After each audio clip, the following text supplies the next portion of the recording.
Hey guys, this is Courtney from Cosmic Clarity Astrology, and today we're going to be talking about the dark feminine in astrology, which, in my opinion, is very highly correlated to Black Moon Lilith, which we'll talk about all today.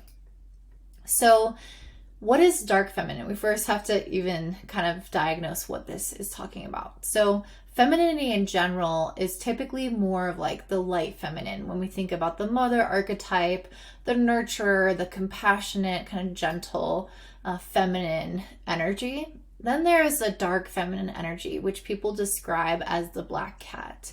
So this is more of the kind of unbothered, really independent type of person that doesn't really get super overly attached and like have a lot of, I don't know, codependence or, need for other people. Instead, it's somebody that's really focused on leveling themselves up and having really high self-worth, feeling like they are choosing themselves first, having clear boundaries, while also having this kind of confident energy that is maybe sexy to some people or alluring because of that kind of mystique that they have of maybe keeping things to themselves or just not being so like, yeah, I guess the light feminine of transparent and open and gentle. This is a different kind of energy.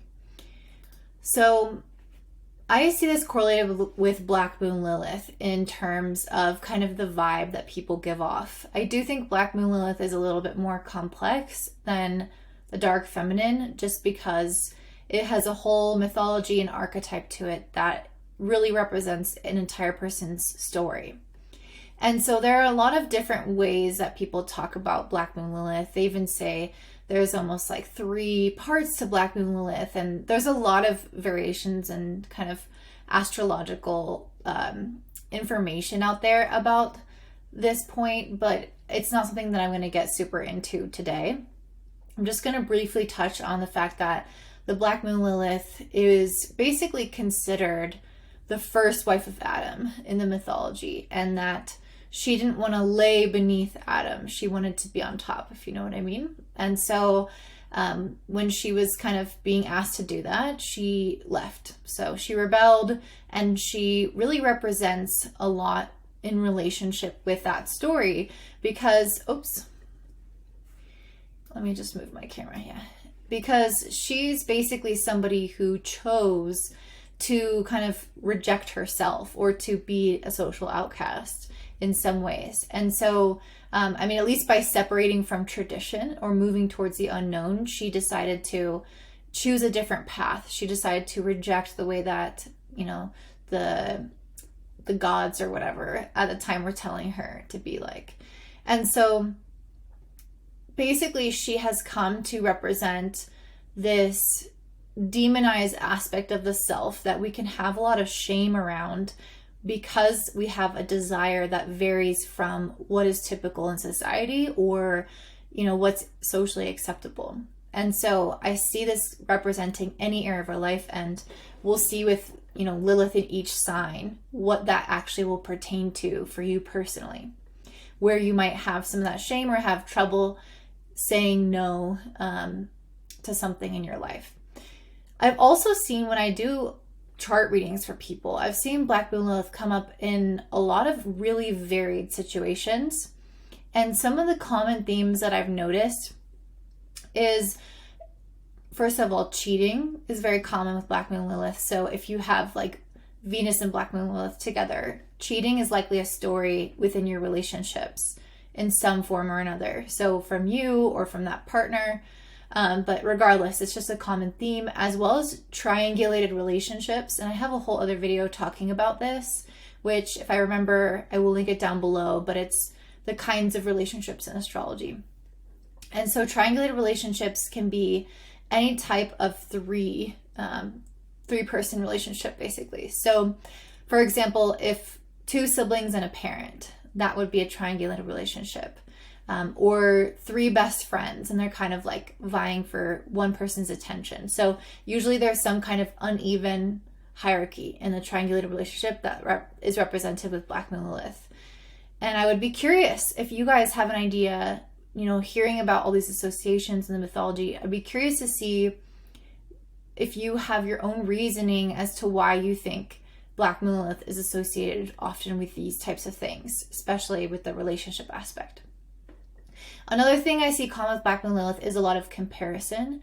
So really feeling like, I'm inadequate, or I'm behind, or I'm different in some kind of way to someone else, to society, or in a triangular relationship to one of the other people or both of the people.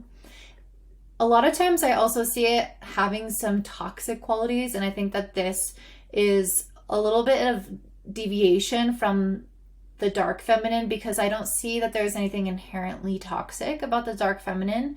I think it's more, again, the black cat energy, this kind of seduction and mystique and distance and confidence. Like that's not negative, but there is often quite a bit of toxicity associated with Black Moon Lilith that we'll see coming up in the examples here. And I think that it's just something to consider if, when examining your own Black Moon Lilith. If you think about it, it really represents a lot of the shadow feminine and not just the dark feminine.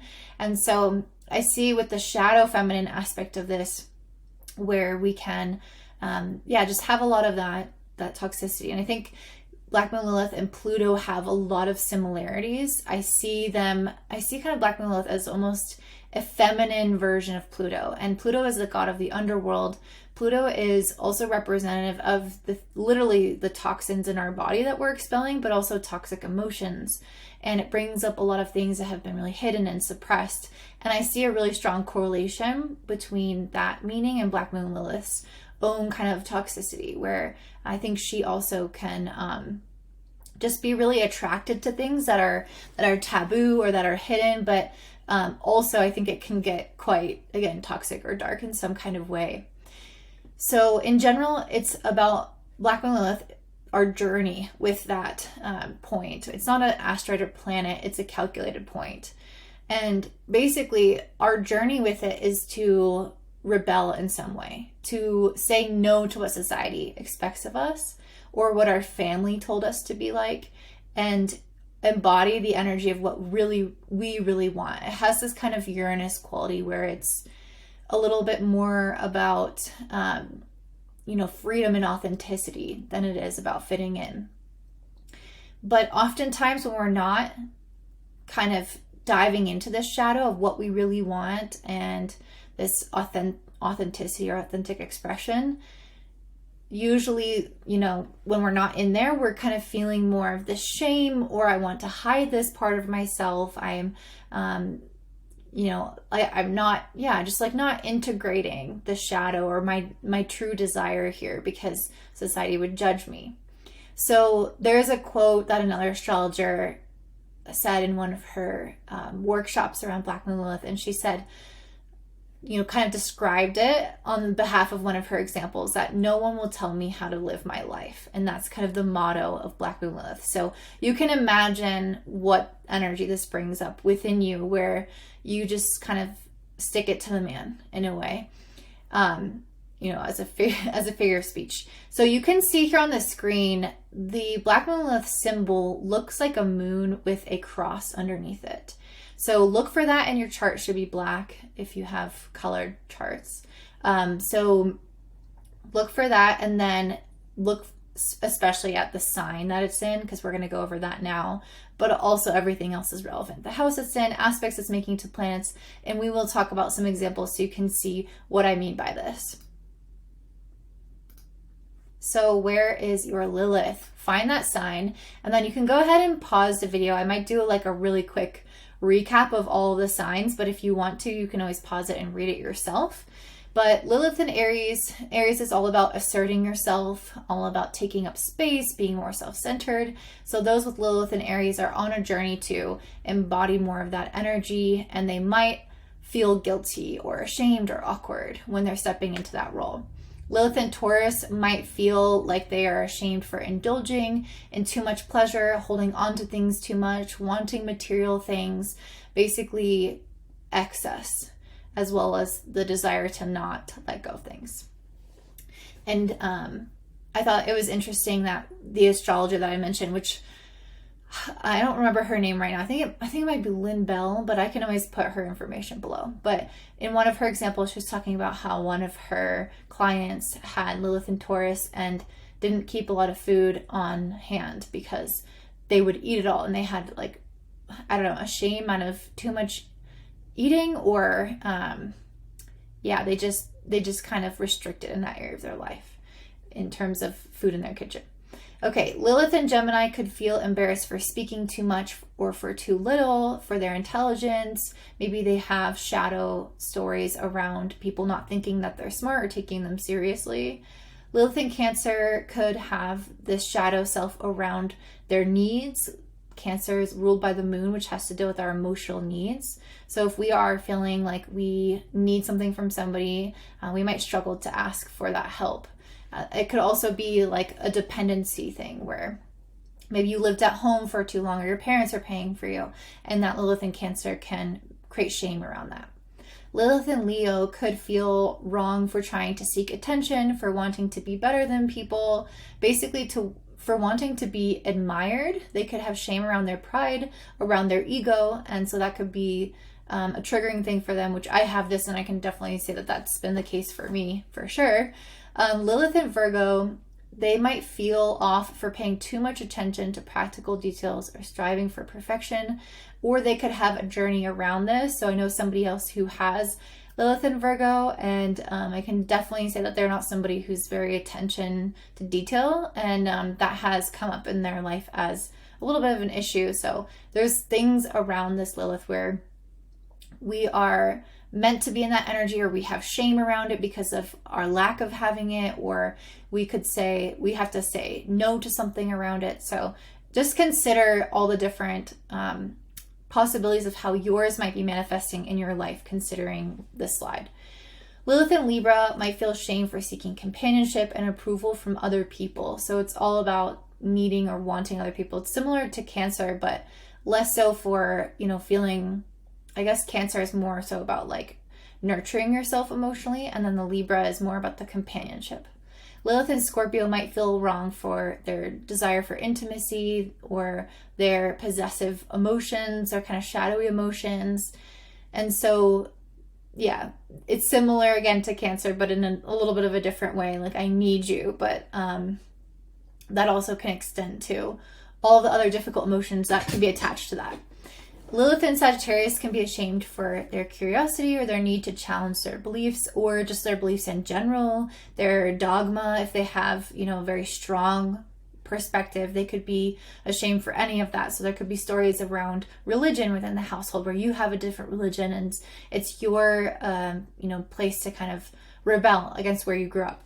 Lilith in Capricorn is often uncomfortable with their desire for success, their ambitious nature, their materialistic side. They might feel shame around it, that they shouldn't be like that.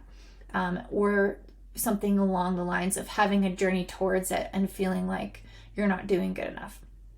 Lilith in Aquarius could feel ashamed for wanting to belong to a group or community. Aquarius, kind of the shadow side, is not embodying its true nature and trying so hard to belong.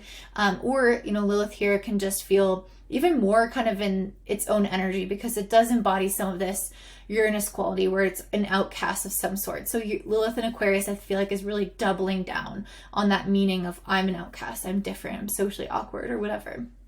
Lilith in Pisces could feel off for being compassionate, spiritual, especially to those who resist these traits. So it's not that I think that, they have trouble being compassionate necessarily.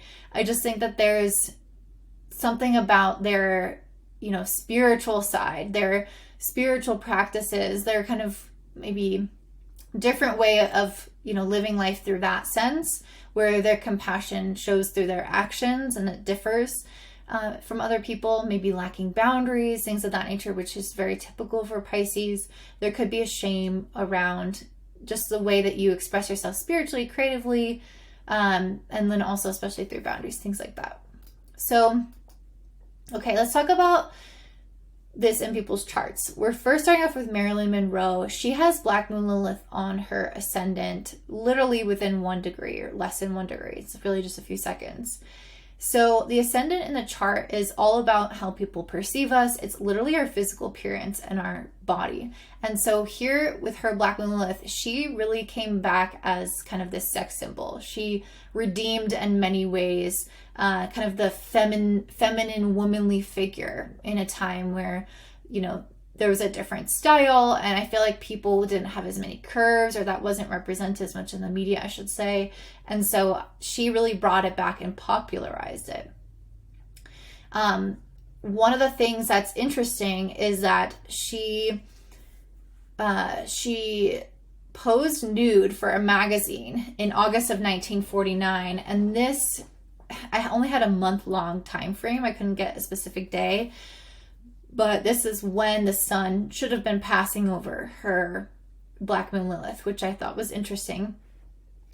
And she said in a magazine, "I never received a thank you from those who made millions off of the nude Marilyn photograph." So basically she was saying that she did a photo shoot around the time when this Black Moon Lilith was activated, and then a few years later it was sold to Playboy, and she didn't get any of the money. So I feel like there is a very clear kind of angst here against men, which I feel like is very much part of the archetype of Black Moon Lilith. It's about the wild and rebellious feminine who again wants to stick it to the man, or has an issue with kind of the maybe patriarchal type of society. That might not be the case for everyone with our Black Moon Lilith, but there's something about that embedded into the original mythology that I feel like kind of is displayed through this storyline. She also later went on to say that her film executives were telling her that she should really she should kind of get rid of the photo, or let's see, they were nervous that it was going to make her look bad, basically. And so they wanted her to say it wasn't authentic, to deny it, that kind of thing. And so she was like, no, I'm not going to do that, which I feel like is, again, rebelling against the man in a way, rebelling against what society is telling you to do. And ultimately actually really helped her career. So I think she very much embodies this Black Moon Lilith energy. And she does have quite a troubled background, which I'm not going to get into very much today, but I think, Moon's squaring Saturn, there's quite a bit of shadow around the feminine, around our childhood, around how she relates to mothers. She grew up in orphanages and her mom was in an asylum. So quite a troubled childhood. And I think that also is a reason for why Black Moon Lilith is probably so strong in her chart. Megan Fox. Okay, so Megan Fox is a great example of Black Moon Lilith, especially through her movie Jennifer's Body. I feel like she really plays up this archetype, but she also just naturally embodies it outside of that film anyway. So Megan Fox has a Black Moon Lilith conjunct her Venus. Venus is the planet of femininity, of beauty, and you can definitely see this within her style, her aesthetic, her vibe. She has a very kind of seductive feminine appearance about her. Black Moon Lilith next to Venus is also definitely going to bring up some issues within relationships. Like I mentioned, there could be things involving cheating or toxicity. And if you watched her interview on Call Her Daddy, she talks about her relationships and a book that she wrote about her relationships, a poem, really, poem book. And so that was really interesting because she really does say that she kind of likes the ups and downs and the intensity, and just kind of describing maybe a little bit of toxicity there. So, and I think she would own that as well. So I would watch the interview. It's very interesting to see specifically how she became really big in Hollywood and then spoke out against a director, comparing him to Hitler. So you can imagine that that didn't go well, that the man in this case was kind of like blacklisted her from Hollywood and made her look like she was really difficult to work with and that she was, not hireable. And there was a day around this period of time first of all, very close to when Jennifer's Body came out, the movie that I feel like represents Black Moon Lilith. But also there was a day where the whole internet was like, okay, we're going to have no posts about Megan Fox. So they truly did like outcast her from the internet. And this happened on August 4th, 2009. And so we can see that here on this day, August 4th, Saturn was making a square to her Black Moon Lilith, which is natally opposite her Uranus. So you can see a lot of her kind of unique relationship preferences, her unique style preferences, which you hear a lot about in this interview if you're interested with Call Her Daddy. And I think she also there's probably some things around commitment issues within her relationships with this kind of placement, but even more so with that Black Moon Lilith representing cheating and things of that nature. So I think it's interesting that when Saturn was making this square to both of those places in her chart, that she was outcasted, she was denied, she was ostracized, which is very much a Black Moon Lilith and a Uranus type of experience. So Amber Heard and Johnny Depp trial, do you guys remember that? Wasn't too long ago, blew up on the, on social media. So I would be very surprised if you guys haven't followed that at all. But Amber Heard is another example of someone with Venus and Black Moon Lilith, and we really got to see her and Johnny Depp relationship play out pretty much like live on TV, where they're displayed a lot of toxic, behaviors, from even pooping on the bed to, doing drugs and breaking glasses and cheating on each other, and just a mess basically.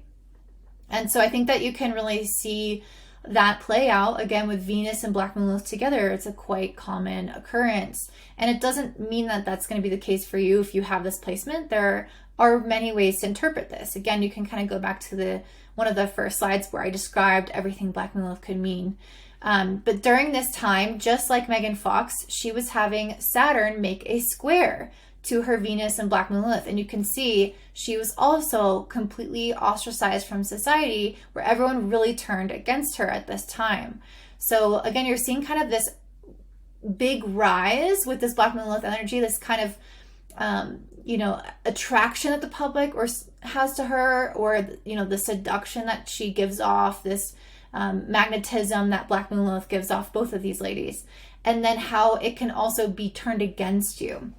So I don't remember if I said this, but when Black Moon Lilith left Adam and she didn't want to be on bottom, she rebelled and went off on her own. She also still had sex with spirits, and people then demonized her and called her a succubus and all these things. So she, by kind of rebelling against what people expected of her to do or to be below the man, she again rebelled against that and then was demonized for making those choices. And I think that that's very much something you can see here with sometimes the rise and the fall of people with strong Black Moon Liliths, which again is not always going to be that case, but these are two really prominent cases in Hollywood if you have followed them. Okay, so Alexa Demie, I don't know if I'm saying her name right, but she is a main character, Maddie, on the show Euphoria, which is such a big show. A lot of people use her as an example of kind of the dark feminine type of energy and vibe. So I highly recommend checking out Euphoria. It's a really intense show. It's really good, but she really embodies the energy of the dark feminine very well in that show. And even outside of it, I think she does as well, especially just everything about her, but especially stylistically, I think she really, capitulates that, but also even just attitude-wise. So Alexa Demie was born with Black Moon Lilith opposite Mars. So this is interesting because her Black Moon Lilith is in Sagittarius, which I guess I forgot to talk about the signs of all the Black Moon Liliths, but we can go back and do that after this. So Black Moon Lilith in Sagittarius is very much related to either beliefs oftentimes or foreignness, which I think is interesting because Sagittarius rules all things foreign. And so she actually immigrated to Los Angeles from Mexico. So she is used to being different. She's used to being the foreign kid, maybe the one that spoke, another language. And so we can already see that maybe shame that could have been around that as a child. Or maybe where she didn't care, right? Where she was the outcast, she was different, but she didn't care because she fully stepped into her Black Moon Lilith. It's hard to say how people will deal with this energy in their chart. With Mars being opposite, Mars is a planet of men. And so it's interesting because she specifically said that she didn't really grow up with the best men in her life and didn't have a lot of respect for men. And that there was quite a bit of anger and yelling within the home, which is a very Mars topic, which is Mars is about conflict. So we can see these things represented in her life where she maybe felt different for growing up, as a different, ethnicity, or maybe that she grew up with an angry household or with, toxic men in her life. So those are all things that I could see really contributed to her desire to, maybe be a little bit more independent, or like, I don't need men, a little bit kind of attitude. I'm not saying she does have that or doesn't have that, but it kind of gives off that energy when you're in the dark feminine. And so I think that also the toxicity with men can show up here with Black Moon Lilith opposite Mars. So I hope that this is starting to make a little bit more sense. But let's go back. I wanted to talk about particularly the Black Moon Lilith in Gemini for Megan Fox. So one of the things that I feel like has come up a lot for Megan Fox was a lot of, typecasting and focusing on her looks. And she's actually really intelligent. She's somebody, at least I think she's intelligent, somebody who has a lot to say, who has a strong mind. But I feel like, again, because of her looks, she has been kind of discredited or not even thought about through that, intellectual context. So here, I think the Black Moon Lilith in Gemini makes a lot of sense. People not taking her seriously, people not seeing her intellectually, maybe feeling some kind of, just feeling misunderstood or rejected in that way, which is a very common experience with Black Moon Lilith. And so I thought that was interesting to mention. And then also for Marilyn Monroe with Black Moon Lilith in Leo, there's probably some part of her that did really enjoy the kind of affection, the attention, the adoration. And again, I think this really goes back to her difficult childhood, this moon square Saturn, where she was sort of felt maybe rejected as a child, not loved, not like she didn't belong, which is a very moon Aquarius experience. And so what does she want then? Like she wants to get the attention of the public. She wants to be, again, seen, admired, loved, known. And that's what I think the Black Moon Lilith in Leo specifically represents for her. And so that wraps up today. I hope this is helpful. There is a lot to consider here besides just the sign, but I thought I could just give you guys a nice little taste, hopefully keep it kind of a shorter video because I like to do long videos and it's probably a lot. So if you're interested in any of this, if you want more about this, or if you have questions about what your Black Moon Lilith is in, or what it means, feel free to write me in the comments below. And then also, if you guys have your own ideas or speculation as to what else Black Moon Lilith can mean, I'm still studying it, very much still in practice. So I'm excited to hear what you guys think, or why you think it's related to triangulated relationships and cheating. If you see things in the mythology that you feel like really, match up with that. So I'd just love to hear your feedback, anything in the comments down below. Don't forget to give me a thumbs up, subscribe, share with your friends, and have a beautiful day. Thanks, guys. Bye.